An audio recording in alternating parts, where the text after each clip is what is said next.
ये कहानी है एक बृजनगर गांव के छोटे से इलाके की, जहां पर गांव के सारे बच्चे एक स्पेशल अध्यापिका जिसका नाम सुमित्रा था, सुमित्रा देवी, उससे पढ़ा करते थे। तो बच्चों, मैं ही हूँ तुम लोगों की टीचर। ठीक है, अब तुम्हें जो भी पढ़ना होगा तुम मुझसे पूछना, मैं ही तुम सबको पढ़ाऊंगी भी, और मैं कोई पैसे भी नहीं लूँगी। सुमित्रा देवी जी गांव के बच्चों को फ्री में पढ़ाती थी, तो सारे गांव के बच्चे उनसे पढ़ने भी आते थे। लेकिन मैडम मैडम मेरे को ना आंखों में थोड़ी जलन हो रही है। आप कोई दवाई दे देंगी क्या? जैसे ही राजू ये बात सुमित्रा देवी से बोलता है, वैसे सुमित्रा देवी की आँख खुली की खुली रह जाती हैं। वह राजू को एक दवाई देती हैं, जिसको पी के राजू अपने घर चला जाता है। लेकिन अगले ही दिन सूरज ऊपर चढ़ जाता है और राजू के घर में बहुत ज़्यादा हंगामा शुरू हो जाता है।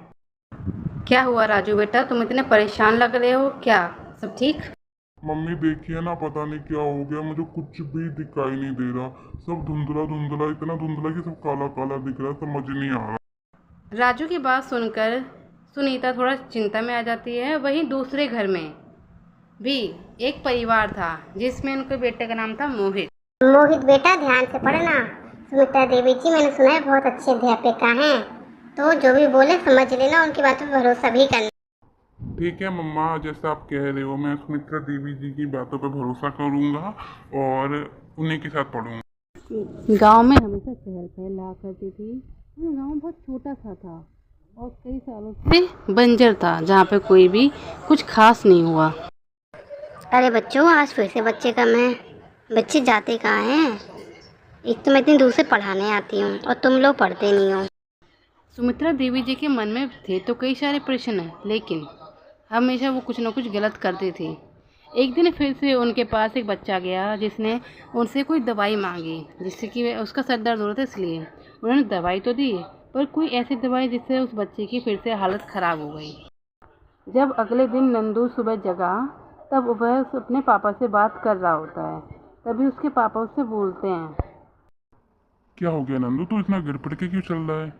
क्या खा लिया था तूने? तेरी तबीयत ठीक है? नंदू फिर अपने पापा को बताता है कि उसे कुछ दिख नहीं रहा है, और जो भी दिख रहा है सब कुछ काला काला दिख रहा है, पता नहीं क्यों। वह ये भी बताता है कि उसने पिछले दिन सुमित्रा देवी की तरफ से एक दवाई खाई थी, इसकी वजह से उसके बाद से उसको दिखना बंद हो गया। सुमित्रा देवी के नाम से बच्चे थर थर काँपने लगे थे। धीरे धीरे करके उनकी क्लास में जो बच्चे थे उसमें भी कमी आनी शुरू हो गई थी। सुमित्रा देवी जी को इस बात का आभास तो था, पर वह इस बात पर अड़ग भी थी कि मेरे को बच्चे पढ़ाने हैं। गौरव, इधर आओ। मुझे लगता है तुम्हारी तबीयत ठीक नहीं है। मैं तुम्हें एक दवाई देती, तुम उसे खा लो, तुम कल तक ठीक हो जाओगे। गौरव के साथ भी वही होता है जो पहले नंदू और मोहित के साथ हो चुका था। उसे भी सब कुछ दिखना बंद हो जाता है और उसके पापा मोहन भी समझ नहीं पाते कि उसने ऐसा कौन सी दवाई खाई इसकी वजह से तो दिखना बंद हो गया। पापा पापा, मुझे कुछ भी नहीं दिख रहा है, मुझे किसी डॉक्टर के पास ले चलो ना, नहीं तो मैं परेशान हो जाऊंगा, पागल हो जाऊंगा। मोहन उसे डॉक्टर के पास लेके तो जाता है, पर डॉक्टर के पास भी इसका कोई इलाज ही नहीं होता।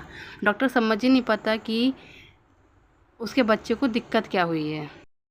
सुमित्रा मैडम का सिलसिला जारी रहता है। बच्चे तो कम हो गए थे, लेकिन वह कैसे न कैसे करके अपने जादू से, अपने अच्छे कामों से बच्चों को अपनी क्लास में ले ही आती थी। बच्चों के अंदर एक शक तो था, पर उन्हें यकीन भी था कि उनके साथ कुछ भी नहीं होगा। अरे चंचल, कावित्री, तुम दोनों, और सोनू तुम, बाकी के बच्चे कहाँ हैं? कल तो 12 बच्चे थे, आज सिर्फ 3 बच्चे। सारे बच्चे उसे बता देते हैं कि गांव में उसके बारे में क्या अफवाहें चल रही होती है, जिसकी वजह से सुमित्रा देवी फिर से चौकन्नी हो जाती है और उस दिन वह बच्चों को कुछ अलग ही समझाती है।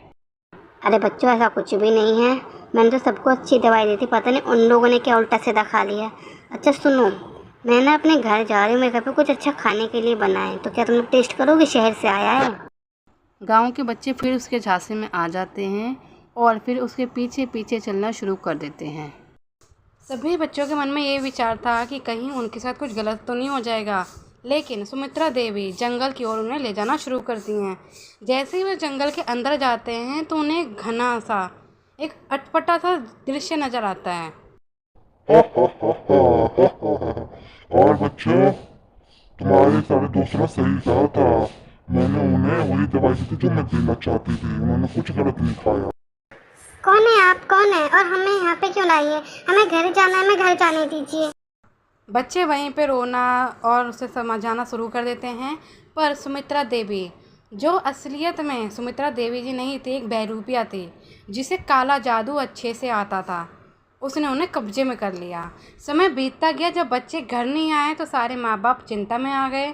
सारे माँ बाप एक गांव के एक मुखिया के पास गए, जिन्होंने बताया कि वह एक जादूगर को जानते हैं, अगर कुछ ऐसा काला जादू का होगा तो वो देख लेंगे। सुबह होते ही वह लोग उस जादूगर के पास जाते हैं और उन्हें अपने बच्चों पर जो हो रहा होता है वह सब कुछ बता देते हैं। जादूगर जोगो, कुछ तो करो। हमारे सारे बच्चों को कुछ ना कुछ हो चुका है, समझ नहीं आ रहा कि उनका क्या इलाज है।